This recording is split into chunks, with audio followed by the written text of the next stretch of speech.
Good morning my dear students. आज मैं आपको क्लास 8 मैथ का लेसन 12.1 गुणनखंड का फैक्टर का क्वेश्चन नंबर 2 एक्सरसाइज का लेके आया हूँ। लास्ट सवाल है इसमें। निम्नलिखित व्यंजकों के गुणनखंड कीजिए। क्या दिया है? X square Y Z X square Y Z X Y Z square दिया है। ठीक है। और 10वीं सवाल क्या दिया है? A X square Y plus B X Y square plus C X Y Z दिया है। ठीक है। अब हम चलते हैं पहले 9वीं सवाल का आपको सॉल्यूशन करते हैं। 9वीं सवाल देखिए हमारा क्या दिया है?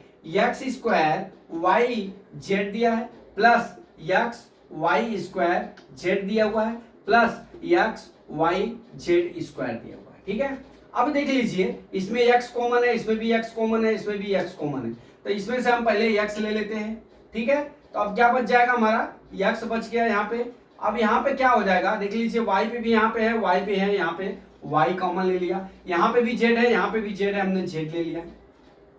अब हमारा बचा क्या? अब इसमें क्या है, अगर आपको इसे भाग नहीं करने आ रहा तो एक्स स्क्वायर वाई जेड बटा एक्स वाई जेड कर दीजिए। ठीक है। वाई जेड से कट जाएगा, एक घट जाएगा, कितना बच जाएगा? एक्स, तो हम यहाँ पे एक्स लिख लेंगे। ठीक है। उसी तरह से एक्स वाई स्क्वायर जेड है बटा एक्स वाई जेड कर लीजिए, तो जेड से जेड कट जाएगा, एक्स एक्स कट जाएगा, दो में से वाई जाएगा, कितना बच जाएगा? एक्स वाई बच जाएगा प्लस वाई। ठीक है। प्लस, ठीक है, प्लस क्या है? एक्स वाई जेड है। अब थर्ड क्या है? एक्स वाई जेड है, स्क्वायर है।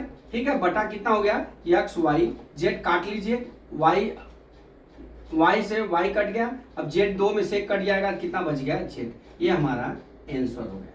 मतलब मीन्स कॉमन करने का मतलब ये होता है कि जो हमारा कॉमन होता है ये संख्याओं में क्या होता है? हमारा भाग होता है। क्या होता है? हमारा भाग होता है। अगर आपको ऐसे समझ में आया तो कॉमन लेके इसमें भाग कर देंगे, जो यहाँ पे बचेगा वही यहाँ पे हमने लिख लिया है। यहाँ पे हमारा y बच गया था तो y लिख लिया, यहाँ पे z बचा है तो हमने z लिख लिया। ठीक है। इस तरह से हम इसका गुणनखंड कर सकते हैं। अब चलते हैं 9वीं सवाल में। 9वीं सवाल में क्या दिया है? ए एक्स स्क्वायर, 9वीं सवाल में A X square Y plus कितना दिया है? B X Y square plus C X Y Z दिया है। ठीक है। सेट दिया है। अब देख लीजिए, यहाँ पे ए कॉमन है, नहीं है, इसमें भी ये नहीं है। अब यहाँ पे x है, यहाँ पे भी x है, यहाँ पे भी x है, तो हम x कॉमन ले लेते हैं। ठीक है। फिर यहाँ पे देख लीजिए y है, यहाँ पे भी y है, यहाँ पे भी y है, y ले लिया।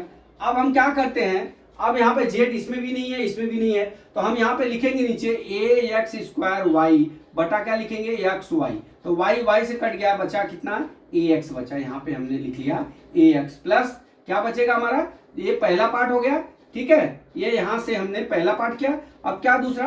बी एक्स वाई स्क्वायर बटा कितना लिख लेंगे? X Y, X X cut गया, एक वाई से यहाँ कितना बच गया? बी वाई बच गया, हम यहाँ पे बी वाई लिख लेंगे। समझ में आ रहा है ना आपको? मैं इस तरह से कर रहा हूं, तो ये आपको रफली करना है। ठीक है। ये कर लिया। अब तीसरा क्या है? सी एक्स वाई जेड बटा कितना हमने कॉमन लिया है? एक्स वाई, तो एक्स वाई लिख लीजिए, एक्स एक्स कट जाएगा, वाई से दो वाई में से घट गया, कितना बच गया? सी वाई बच गया प्लस सी वाई। ये हमारा क्या हो गया? हमारा ये आंसर हो गया। इस तरह से कॉमन का मतलब ये होता है दोस्तों कि इसमें जो होता है, इसका जो कॉमन वाला होता है, जो ऊपर का व्यंजक होता है, उसमें क्या करते हैं? हम भाग कर लेते हैं, जो बचता है वही हम यहाँ पे लिख लेते हैं। ठीक है। तो इस तरह से दोस्तों हमने आपको क्या हुआ, ये सवाल समझा दिया। मैं आशा करता हूं ये सवाल आपको समझ में आ गया होगा। अगला सवाल कल मैं फिर लेके आता हूं। जय मां सरस्वती, जय भारत माता, जय जवान, जय किसान।